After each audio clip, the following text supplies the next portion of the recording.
Hello everyone, welcome back to another episode. Today I'm very excited to show you a new tool from seller.tools, which helps you to request a review with a button and it does it automatically for you. I really think this is a huge breaking tool that I think if you use it, you will be able to increase your reviews very well. I do that religiously. I do that every month. Every month I go ahead to all my orders and I call request a review. If you guys don't know about this feature, it's called something called request a review. Is usually you can get it from your SellerBoard, in your seller dashboard in Amazon. You go to orders, manage orders, and then for each order that being placed in your system, you can request a review. And really has changed the game since they introduced this, especially Amazon would introduce that feature, but was tedious because you need to do one order at a time and takes really time. So now Seller.tool came up with a very tool that does it automatically in the back end without you going and doing one by one, which is really awesome. So you know what?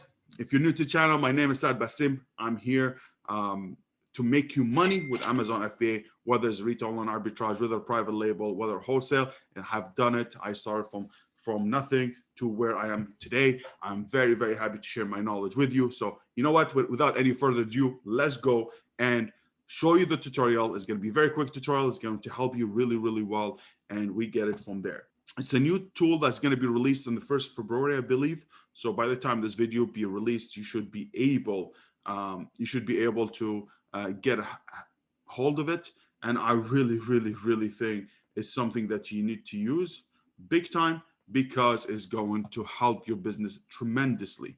And trust me, I do that every Sunday, basically every month. And Sundays usually that's my time off, and I go ahead and do it. So, and I also gonna leave somewhere here or here. I'm gonna show you how it looks like in Amazon Seller Central, but how you can do it here as well very quickly. So you're gonna come here.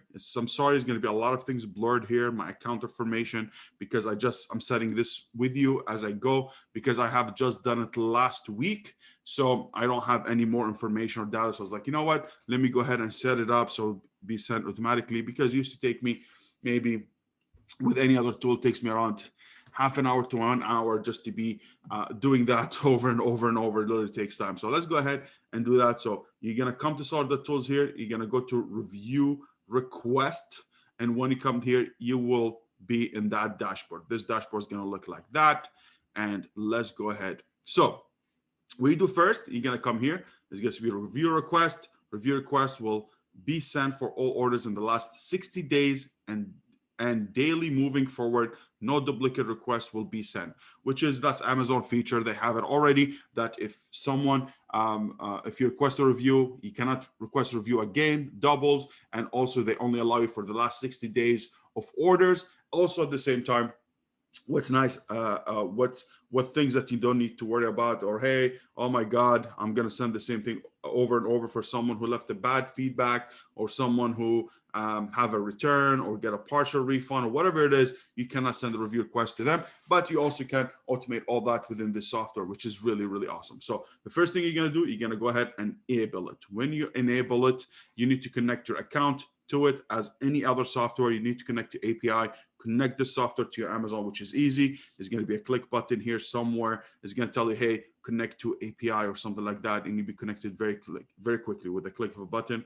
Then you're going to see request review. Here is basically, it's going to be a dashboard with a graphs. It's going to show you how many request reviews has been done for which product, which is really nice. You can see the last day, last 7 days, last 2 weeks, and last 30 days, which is really important for you to see how many orders you have sent, how many review requests has been sent, and you'll be able to gauge your review rate, which is, trust me, once I do it, every time I do it, I see a spike in sales the week after. So it's really important. So now, first thing, you have global matching rules, which is a rule that's going to be on the account itself, which is rule is going to be on the major rules that you're going to set up for that request to review in the software here. So first of all is market Amazon US, which is something that you guys, whatever you connect your API to is going to have the Amazon US or Amazon Canada, whatever it is.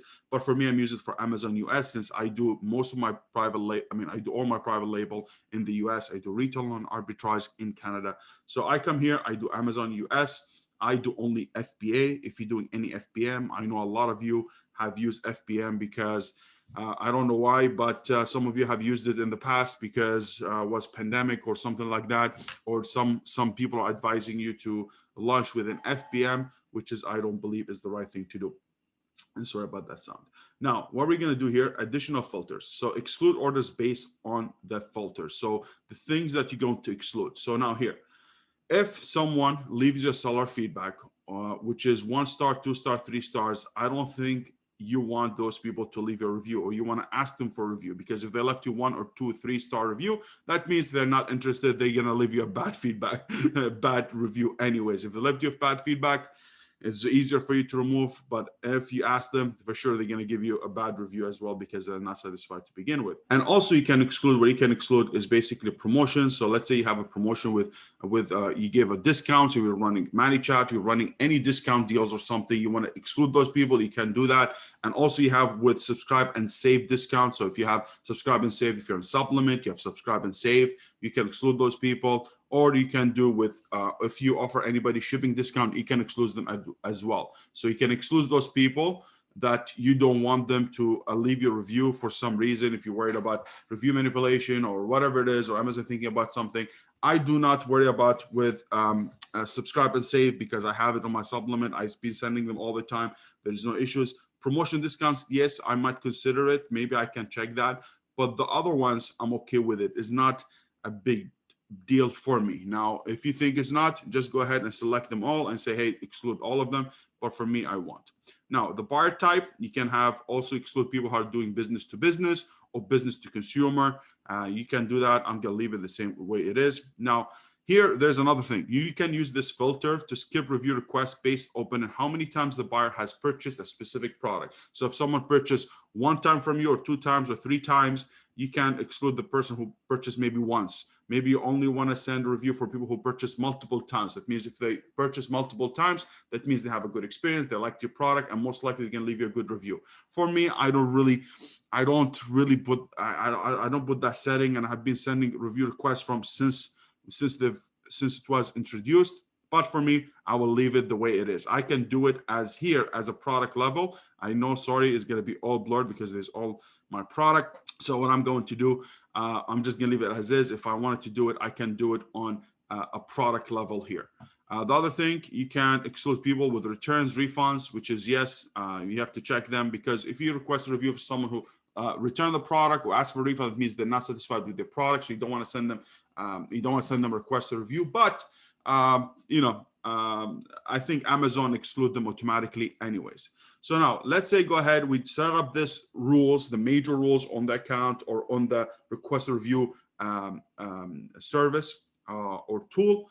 Now, if you want to do it as a level or ASIL level or a product level, you can do that as well. So let's say, for example, I have this product, first one, and if I wanted to send the request, I can go ahead and turn it on. And also I can do an exclusion if I want to do excluding people who purchased once or twice or 3 times. I can do that. I honestly don't mind it, leaving it all. I think it's very helpful if once you launch your product and you're not sure about the quality of your product, or you get some bad reviews a little bit, people are complaining about products, it could be your competitors, it could be really legitimate, so you're really worried about it, maybe you can stop it for 1 purchases and only apply it for 2 or 3 purchases. It's up to you, but for me, I will leave it the way it is, because all the things I have done of product inspection, product selection, differentiation from the beginning, which is the basics that you have to do. If you do them well, I don't think that's going to hurt you that much. So that's it. I go ahead, select the products that I want to send a request review for at an ASIN level. I can check them. So let's say I have here many products. So let's say I go ahead, do a second, third, maybe these are the product, then another one. Sorry, it's going to be blurred, but I'm doing it for my own account.